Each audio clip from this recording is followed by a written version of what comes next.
Okay. I'm going to call the meeting to order. Charter schools, today is Friday, June 12th, time is 12:11. Quorum is present. One board member, Diane Lopez, is not here, but all other members are in the quorum. The meeting has been duly called and notice of the meeting was posted as required by law. And so, is there anybody here for public comment? Great, thank you. Now for consent items. We have 1 through 8. Are there any questions or any changes? We have any questions regarding the consent item?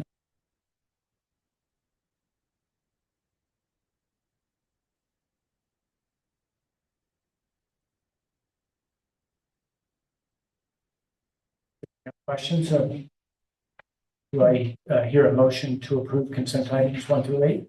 I motion to approve consent items. Do I hear a second? Second. Thank you. All in favor, say aye. Aye.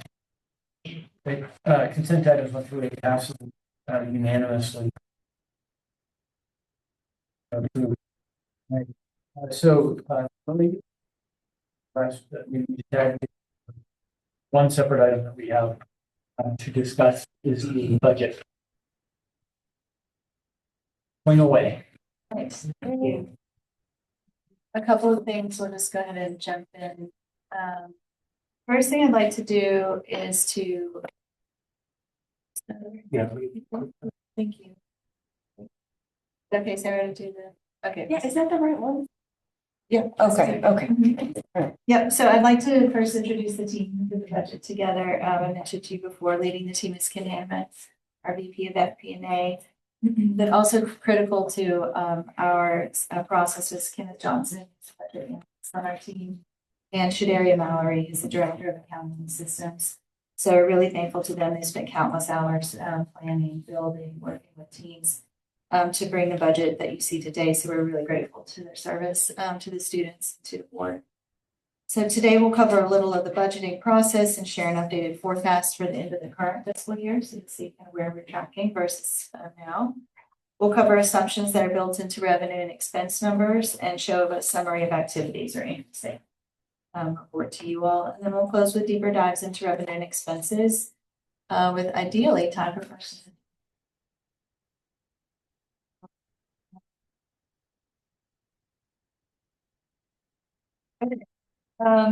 As we mentioned, Responsive Ed uses zero-based budgeting, which entails a bottom-up build, right, instead of the predetermined targets. I won't go into everything here, but we are super thankful for not only the budget team on the finance side, but also the budget owners and the brand superintendents and the executive team who contributed mightily to the process here.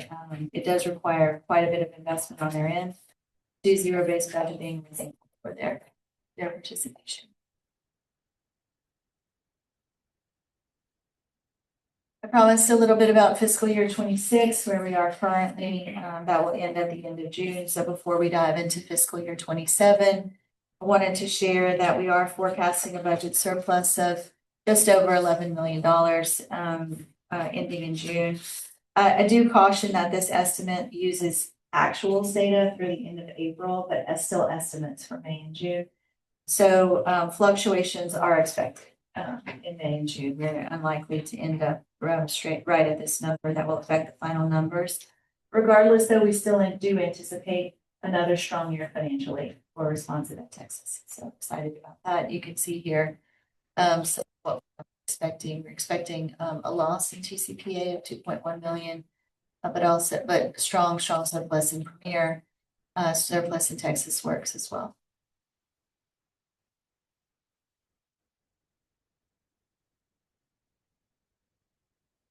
Moving into 2027, let's talk about revenue first. So we saw in our ADA, our largest driver, of course, is expected to be up from 23,283 to 24,692. As we mentioned, brick and mortar campuses are slightly higher, but the real growth comes from pre-K partnerships and FCA online. There is some downward pressure with campus closures, and we do see certain campuses with enrollments trending downward as well. It's worth noting there are enrollment pressures across schools, public schools. As birth rates decline and immigration changes affect enrollment. We do see that in specific campuses. We do also anticipate our special ed revenue to go up. I mentioned it in Heritage. We're anticipating about $500,000 in additional special ed revenue for next year. And we are expecting also a baked in a Blue Learning contribution of $3.5 million. We mentioned also before the interest rates. So we are baking in that decline from 4.4 to 3.56%.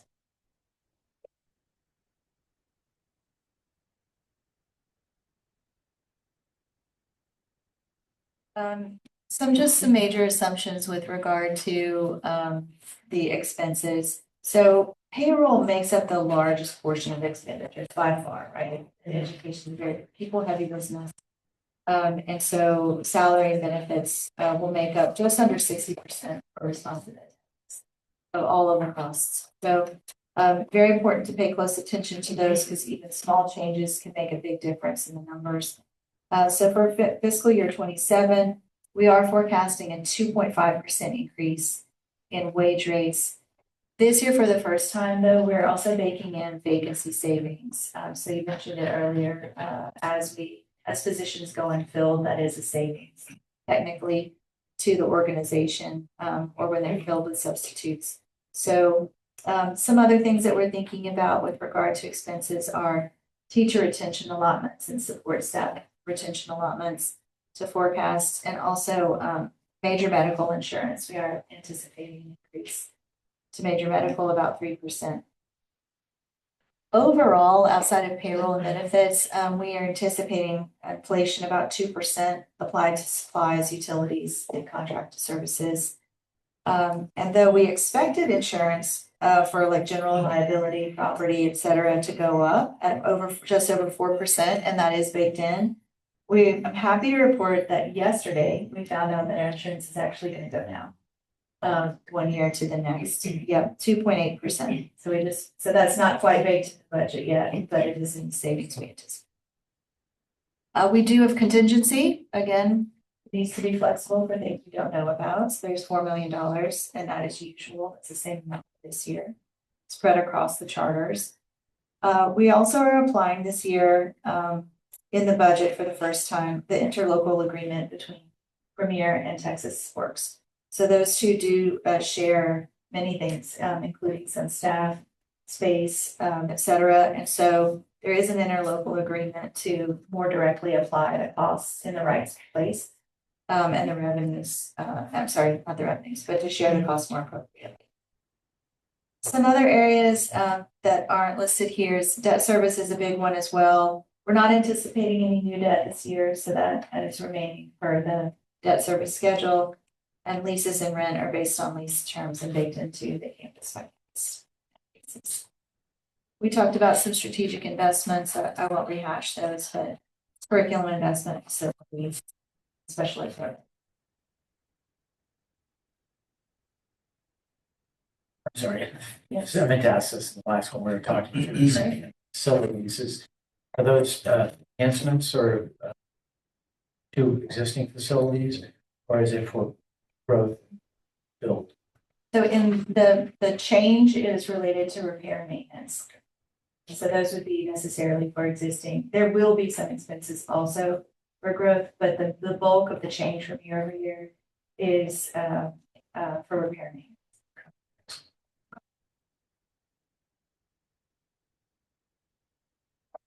Okay.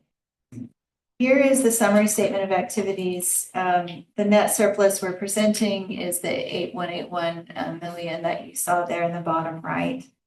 And I'll note again that all of the charters are operating at a surplus to begin with. You can see also the ADA, it's in kind of the red italics at the top there. So you can see those are the numbers that we're basing our revenue figures on. And then expense figures are broken out in a different way here, so different from the functions, this way you can actually see some, I think it's a little easier to see, right? Where they're going, so payroll, contracted services, supplies, et cetera. So you can see what's happening. Questions about?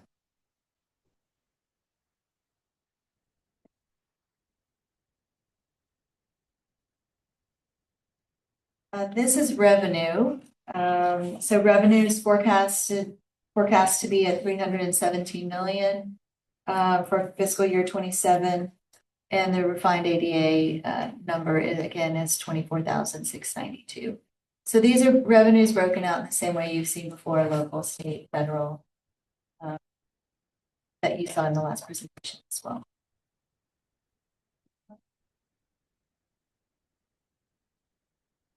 Good thing is the revenue is more than the expenses. So the expenses are forecast to be revenue 317, expenses 309. So we'll keep it round numbers for now. Here is the breakout of those expenses by charter. So here you can see the per ADA, per charter, how that breaks out for the individual function codes there on the left. So one thing to note as you're looking at this, just that if you happen to have a calculator doing the math in your head, if you added up all of the total expenses for each charter, you wouldn't get to 309 million, only because we do have the 501c3 that has some expense associated with it as well. It's not technically related to the expenses that here in the functions, and so we have left it on the slide.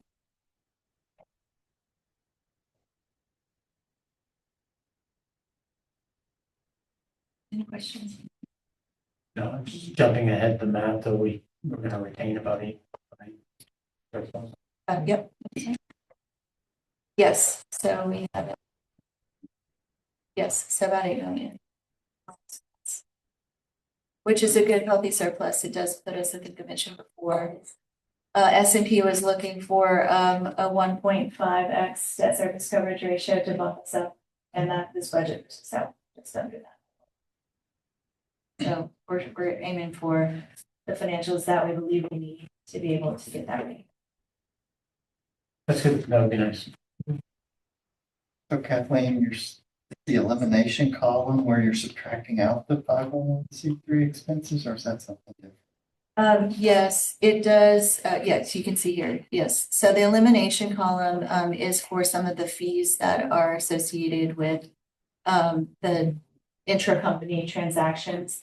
The impact is a net zero. So it affects the charters, but not the whole of responsive ed. So we include it to make sure that you all can see that you can see in the bottom, there's a net zero effect, but we do show it so that you can see in the detail how this works. 309 is not, it does not include the calculation of the 24,402 on that total expenses. It does. It does. It does include Okay. it, yes. The 309 does include it. What I was pointing out, the other one only had expenses for TCPA, Premier, and Texas Works, but didn't have that 24,402 and didn't have the elimination. Okay. But this shows everything. Everything's included in this slide. All the revenue, all the expenses.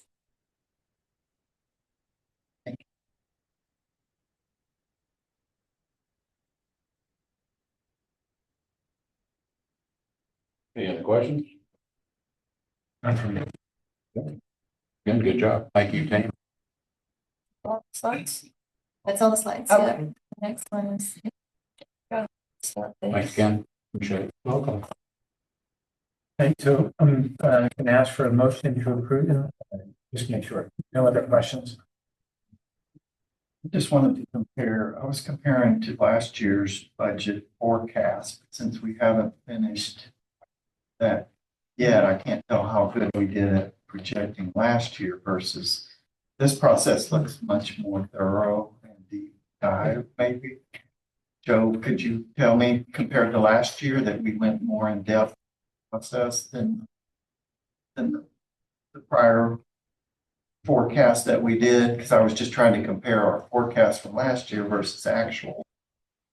Looks like we're gonna be way better than we forecast. I'm sorry, so comparing our actual results for last year to the original budget, Yeah, I looked at how we forecasted last year and I tried to see how we actually did, which we haven't closed that quarter yet, so it's Yeah. unknown for me, but I don't have it in front of me, but I thought last year was, a surplus was projected around 6 million. 6 million. that's correct. 6 million, and it's gonna end up around 18 million. Yeah, it looked way, Is that right? Well, in the quarterly financials, it was at 18, but now that's come down to 11 and a half. And so it'll be closer to 11 and a half. one of the, and it's been a while since I've looked at it, given my number role, but what that's been consistent over the last few years. We do have some or have had relatively conservative assumptions in the budget. One of them being specifically the contingency dollars. I think it was $4 million last year. We haven't used that, and at the same time, last year, we assumed full employment for the full year, which is relatively conservative, because it's unlikely that we're gonna have every position filled for 100% of the year. okay, And, I mean, my philosophy has always been I'd rather overshoot it than undershoot it. yes. So those are some of the reasons why, but yes, you're accurate, we have exceeded budgeted surplus over the last few years. Okay, and the margin looks like last year we projected 2.2 and this is probably 2.6 margin projection. So that's where I was looking at the numbers and trying to compare. Now we'll be able to see more when that final is completed. We did create a pretty detailed tool that helps us to understand like where we have built in conservatism or where we have some risk or exposure. Okay, And it helps us to understand, it also puts some number on to identify like what would that either cost us or how might that benefit us. And so by going through those line by line, we're able to see which ones are most likely to happen, to occur. And that's when we identified vacancy as an area. So we have built in the vacancy savings. Traditionally, vacancy historically has been about 5%, but we're baking in much less than 5%, 2%. So we're baking in some, but not all of what we But it's still actually expect. So there's still some But it's conservatism conservative. baked in, but we have removed some of that because we felt like by overshooting the budget, I don't know, it's a little bit like Price is Right rules. So you want to get close, but not over, right? So we're working to get that a little bit closer. That's to still have to have a surplus and we still love to be over the budget. At the same time, we don't want to be constraining programs and other spending that we might have in a year that are beneficial. And then a big surplus at the end. So it's tough balance, but the tool is going to be immensely helpful to us to figure out which of those areas we want to build in and which not. So we did pull a few levers like vacancy savings to come up with this budget. There are quite a few that are still needed. So, but they do help us with that as we go through the year. That's good. Yeah, and Joe, this is your third anniversary? Just- Yeah, a few days ago. Yeah, yeah. So, I mean, James, again, keep me honest here. I think we historically exceed the surplus. We have, and it Yes. falls under what Joe just said, which is that we purpose to go conservative and consistently in each of our numbers. So that has been consistent year over year. Yeah, and I think though, from the purposes of the credit rating too, it's good to try to squeeze where we can to have more, to show more potential for surplus and less potential for surplus. So I think that's great. So, and I don't know historically whether or not it was the what I call turnover savings, when you get vacancies within positions. People costs tend to be one of your highest expenses, if not the highest, generally. So it's a double-edged sword though, because as mentioned, if you leave something vacant for too long, it does detriment to the department and the group. Right, any other questions? It's a good discussion. No, I was just gonna thank them for the in-depth process. I really think, to me, it improved from a year ago, or on the outside looking in, it's very in-depth, very thorough, so we keep doing this every year. Very fine-tuned. Thank you for all that work. Thank you. Thank you. To the team. Right, so do I hear a motion to approve the budget for 26-27 for the Texas Sharks? I'll make the motion, Ben. Thank you. Do I hear a second? I'll second. Right, thank you. All in favor, say aye. The motion to to approve the 26-27 budget for Texas Starters passes unanimously. Do we have anything to discuss in closed session regarding the security audits? We It's did, time with you, yes. okay, so Do we not? We don't have to discuss it, but we need the information. Okay. They've historically voted on it. Vote, but y'all don't have anything to make. Does it need to be voted on, It's always, Becky? You don't think it does? I don't think it does. They'd be happy not to do it, but you're saying we've done it in the past. we've always voted on it in the past. So Yeah. we'll all bring right, it. let's go into closed session, determine it, Okay. and we'll Oh, make some. We in closed session. he's Right, got, I gotta give the announcement before you start the recording. Pursuant to section 551/076 of the Texas Government Code, we are authorized to go into closed session. No votes will be taken until we reconvene in open session. Thanks. Right, we're gonna come back into open session. The quorum is still present. Board members that were announced at the start of the section sleep is not present are here. The time is 12:35.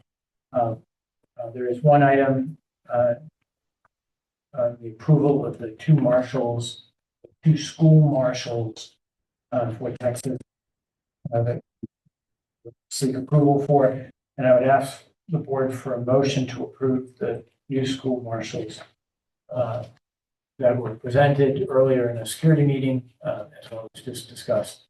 Do I hear that motion to approve? Yeah, I'll make that motion to approve. Thank you. Do I hear a second? I say. Thank you. All in favor, say aye. Aye. Aye. The motion to approve the two new school marshals is discussed, approved unanimously. I don't think there are any other items unless somebody wants to bring one to the board. All right, thank you. The meeting is adjourned.